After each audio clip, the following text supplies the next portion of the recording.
So, assalamu alaikum everyone.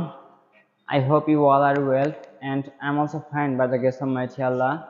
So, today we'll talk about honesty. If you want to do something in future, you have must honesty. Honesty is a noble virtue. It is the secret of success. Is very spare of life. The value of honesty is very great. It wins love, respect, and fearlessness. An honest man passes his days in respect and happiness. Honesty is the best policy.